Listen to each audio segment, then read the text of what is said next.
ನಿಜವಾಗ್ಲೂ ಹೊನ್ನೇಗೌಡರು ಎಲ್ಲರೂ ಹೇಳ್ತಾ ಇದ್ದಾರೆ, ಹೊನ್ನೇಗೌಡರು ಅಂದರೆ ಹೊನ್ನು ಅಂದರೆ ಚಿನ್ನದಂಥ ಮನುಷ್ಯ, ಸರಳ ವ್ಯಕ್ತಿತ್ವ, ಸಜ್ಜನ. ಅವ್ರು ಯಾಕೆ ಈ ರೀತಿ ಇಲ್ಲಿ ನಾವು ನೋಡಿದಾಗ ಅನೇಕ AS officers, IPS officers, KS officers ಇರ್ಬೋದು, ಅನೇಕ ಹಿರಿಯ ಅಧಿಕಾರಿಗಳು ಜೀವನದಲ್ಲಿ ಎಲ್ಲ ಹೇಳ್ತಾ ಇದ್ದಾರೆ ನಿವೃತ್ತಿ ಆಗಲೇಬೇಕು. ಸರ್ಕಾರಿ ಸೇವೆ ಸೇರಿದ ಮೇಲೆ ಅದು ಒಂದು ಕೊನೆ, ನಮ್ಮ ಸರ್ವಿಸ್ ಸೇವೆಯಲ್ಲಿ ಕೊನೆ ಹಂತ. ಆ ಕೊನೆ ಹಂತದಲ್ಲಿ ಪ್ರತಿಯೊಬ್ಬರು ಕೂಡ ಅನಿವಾರ್ಯವಾಗಿ ಸರ್ಕಾರಿ ಸೇವೆಯಿಂದ ವಯೋನಿವೃತ್ತಿ ಹೊಂದಿ ಹೋಗ್ತಕ್ಕಂತಹ ಸನ್ನಿವೇಶ.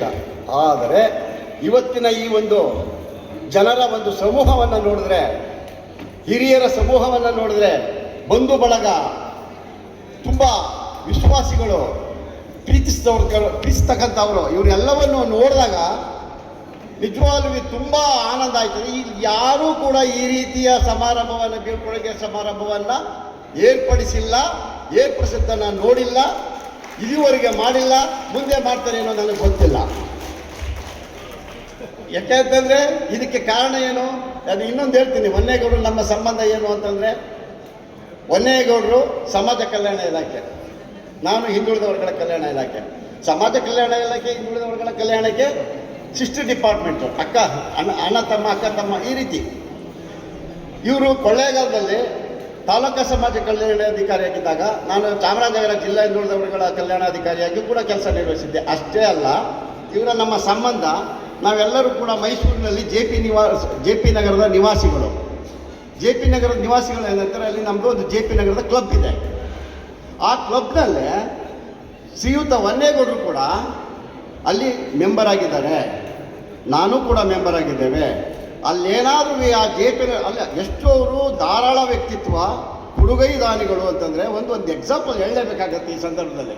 ಬೇಡ ಇರಲಿ, ಅವರೇ ಬೇಡ ಹೇಳ್ತಾ ಇದ್ದಾರೆ. ಏನೋ ಒಂದು ನಾವು ಶಟ್ಲ್ ಕೋರ್ಟನ್ನು ಸಿಂಥೆಟಿಕ್ ಕೋರ್ಟ್ ಮಾಡಬೇಕು ಅಂತ ಮಾಡಿದ್ರು ಅವರು. ಇನ್ನೊಂದು ಮುಖ್ಯವಾದ ವಿಚಾರ, ಅವರು ಬ್ಯಾಡ್ಮಿಂಟನ್ ಪ್ಲೇಯರ್, ಅವರು ಫಸ್ಟ್ ಕ್ಲಾಸಾಗಿ ಆಡ್ತಾ ಇದ್ದಾರೆ, ಅದು ಯಾರೂ ಹೇಳಿಲ್ಲ, ಚೆನ್ನಾಗಿ ಆಡ್ತಾ ಇದ್ದಾರೆ.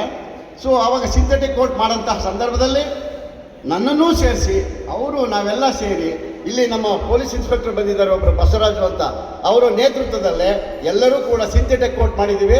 ಎಲ್ಲರೂ ಚೆನ್ನಾಗಿ ಈ ವಿಶ್ರಾಂತಿ ಜೀವನವನ್ನು ನಾವು ಕಳೀತಾ ಇದ್ದೇವೆ. ಅಲ್ಲಿಗೆ ಈಗ ನೆಕ್ಸ್ಟ್ ನಮ್ಮ ವಿಶ್ರಾಂತಿ ಜೀವನಕ್ಕೆ ಹೊನ್ನೇಗೌಡರು ನಾಳೆಯಿಂದ ಕಾಲಿಡ್ತಾ ಇದ್ದಾರೆ. ಸುಸ್ವಾಗತ ಸ್ವಾಮಿ ತಮಗೆ. ಅದು ಅಷ್ಟೇ ಅಲ್ಲ, ಈಗ ಅವರು ವ್ಯಕ್ತಿತ್ವ ಎಂಥದ್ದು ಅಂದರೆ, ಇತ್ತೀಚೆಗೆ ಒಂದು ಎಲೆಕ್ಷನ್ ಆಗಿ ನಮ್ಮ JP ನಗರದ ಕ್ಲಬ್ನಲ್ಲೇ ಅಧ್ಯಕ್ಷರಾಗಿದ್ದಾರೆ ಶ್ರೀಯುತ ರಾಜಶೇಖರ್ ಬಂದಿದ್ದಾರೆ. ಇಲ್ಲೇನೆ ಎದ್ದಿದ್ಕೊಳ್ಳಿ ಸ್ವಾಮಿ, ದಯವಿಟ್ಟು ಎಲ್ಲರೂ ದರ್ಶನ ಮಾಡಿ. ಅವರು ಕೂಡ ಇವತ್ತು ಬಂದಿದ್ದಾರೆ ಅಂತಂದರೆ, ಹೊನ್ನೇಗೌಡರ ಒಂದು ಏನು ಗುರುತ್ವಾಕರ್ಷಣ ನಿಯಮ ಅಂತ ಹೆಂಗೆ ಹೇಳ್ತೀವಿ, ಹಾಗೆ ಅವರ ವ್ಯಕ್ತಿತ್ವದ ಒಂದು ಆಕರ್ಷಣೆ ಹೆಂಗಿದೆ ಅಂತಂದರೆ, ಪ್ರತಿಯೊಬ್ಬರನ್ನು ಕೂಡ ಅವರು ಬೇಕು ಮಾಡ್ಕೊಳ್ತಾ ಇದ್ದಾರೆ. ಪ್ರತಿಯೊಬ್ಬರು ಕೂಡ ಅಂದರೆ ಇವರಿಗೆ ಯಾರು ವಿರೋಧಿಗಳೇ ಇಲ್ಲ, ಯಾರು ಶತ್ರುಗಳೇ ಇಲ್ಲ. ಸೊ ಅಂತಹ ಒಂದು ವ್ಯಕ್ತಿತ್ವ, ಸರಳ ಸಜ್ಜನಿಕೆ, ಇಂತಹ ವ್ಯಕ್ತಿತ್ವ ಇರ್ತಕ್ಕಂಥದ್ದು ಸರ್ಕಾರಿ ಸೇವೆಯಲ್ಲಿ ಅಪರೂಪದ ವ್ಯಕ್ತಿನ ನಾವು ನೋಡಿದ್ದೀವಿ, ಮುಂದೆ ನೋಡ್ತೀವಿ ಏನೋ ಗೊತ್ತಿಲ್ಲ. ಆದರೂ ಕೂಡ ಇವತ್ತು ಅವರ ತಂದೆ ತಾಯಿಗಳು ನಿಜವಾಗ್ಲೂ ನಾವು ಹೇಳೋದಲ್ಲ, ಎಲ್ಲ ಹೇಳ್ತಾ ಇದ್ದಾರೆ, ತಂದೆ ತಾಯಿಗಳ ಋಣ ಅಂತ ಏನೋ ಹೇಳಿದ್ರಲ್ಲ, ಅದನ್ನು ಋಣ ಅಂತ ನಾವು ಹೇಳಬಾರ್ದು. ಅದನ್ನು ಎಷ್ಟೇ ಇದು ಮಾಡಿದ್ರು ಸಾಲದು. ಇವತ್ತಿನ ದಿನ ಅವರು ತಂದೆ ತಾಯಿಗಳನ್ನ ಎಷ್ಟು ಪೂಜಿಸ್ತಾರೆ, ಎಷ್ಟು ಗೌರವದಿಂದ ನೋಡ್ಕೊಳ್ತಾರೆ ಅನ್ನೋದು ಆ ತಂದೆ ತಾಯಿಗಳು ಇವತ್ತು ಈ ವೇದಿಕೆಯಲ್ಲಿ ಇರ್ತಕ್ಕಂಥದ್ದೇ ಸಾಕ್ಷಿ. ಒಂದು ಮಾತ್ರವಲ್ಲ, ಅವರು ಗುರು ಹಿರಿಯರನ್ನು ಎಷ್ಟು ಗೌರವಿಸಿ ಅವರ ಒಂದು ಕಾರ್ಯಕ್ರಮಕ್ಕೆ ಆಹ್ವಾನಿಸಿದಾರಲ್ಲ, ಅದು ಕೂಡ ಅವರ ವ್ಯಕ್ತಿತ್ವಕ್ಕೆ ಒಂದು ದೊಡ್ಡ ನಿದರ್ಶನ. ಸೊ ಹೀಗಾಗಿ ನಾವು JP ನಗರದಿಂದ, ಮೈಸೂರು JP ನಗರದಿಂದನೂ ಕೂಡ ನಾವೆಲ್ಲರೂ ಬಂದಿದ್ದೇವೆ. ಅವರಿಗೆ ಈ ಒಂದು ಯಾಕೆ ಅಂತಂದರೆ, ಅವರೇನು ಕಾರ್ಯಕ್ರಮ ಇದೆ ಅಂತ ಹೇಳಿದ್ರು ವಿನಃ ನಮ್ಮನ್ನು ಕಾರ್ಯಕ್ರಮಕ್ಕೆ ಬನ್ನಿ ಅಂತ ಹೇಳಿದ್ದಾರೆ, ಇಲ್ಲ ಅಂತಲ್ಲ. ಅವರು ಎಷ್ಟು ನಾವು ಒಂದು 125 ಕಿಲೋಮೀಟರ್ನಿಂದ ಇಲ್ಲಿ ಬರಬೇಕು ಅಂತಂದರೆ, ಅವ್ರ ಮೇಲೆ ಇಟ್ಟಿರ್ತಕ್ಕಂಥ ಇದು ರೆಸಿಪ್ರೋಕಸ್ ಹೇಳ್ತೀವಿ, ನಮ್ಮ ಮೇಲೆ ಇಟ್ಟಿರ್ತಕ್ಕಂಥ ವಿಶ್ವಾಸ ಅವ್ರಿಗೆ, ಅವ್ರ ಮೇಲೆ ಇಟ್ಟಿರ್ತಕ್ಕಂಥ ವಿಶ್ವಾಸ ನಾವು, ಅಂದರೆ ಎಷ್ಟು ಮಟ್ಟಿಗಿದೆ ಇದು ಕೀಳಲಾಗದ ಸಂಬಂಧ. ಇನ್ನೂ ಕೂಡ ನಾವು ಇದನ್ನು ಕಂಟಿನ್ಯೂ ಮಾಡ್ತೇವೆ. ವಿಶ್ರಾಂತಿ ಜೀವನಕ್ಕೆ ಕಾಲಿಡ್ತಾ ಇದ್ದಾರೆ. ಅವರಿಗೆ ಮತ್ತು ಅವರ ಕುಟುಂಬಕ್ಕೆ ಮತ್ತು ಎಲ್ಲರಿಗೂ, ಅಂದರೆ ಅವರ ತಂದೆ ತಾಯಿಗಳಿಗೂ ಇನ್ನೂ ದೇವರು ಆಯುರಾರೋಗ್ಯ ಕೊಟ್ಟು ಸುಖ, ಸಂತೋಷ, ಐಶ್ವರ್ಯ ಅವ್ರಿಗೂ ಕಳಿಸ್ಲಿ. ಮತ್ತು ಅವರ ಶ್ರೀಮತಿಯವರು ಬಂದಿದ್ದಾರೆ, ಅವ್ರ ಶ್ರೀಮತಿಯವರು ಮತ್ತು ಅವ್ರ ಕುಟುಂಬದವರು ಮತ್ತು ಅವ್ರ ಮಕ್ಕಳು ಕೂಡ ಬಂದಿದ್ದಾರೆ.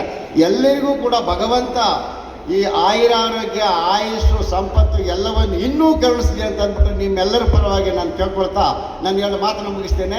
ಅವಕಾಶ ಕೊಟ್ಟದಕ್ಕಾಗಿ ತಮ್ಮೆಲ್ಲರಿಗೂ ನಮಸ್ಕಾರ. ಜೈ ಹಿಂದ್, ಜೈ ಕರ್ನಾಟಕ. ಧನ್ಯವಾದಗಳು ಶ್ರೀಯುತ ಶಿವಣ್ಣ ಸರ್ ಅವರಿಗೆ. ಮುಂದೆ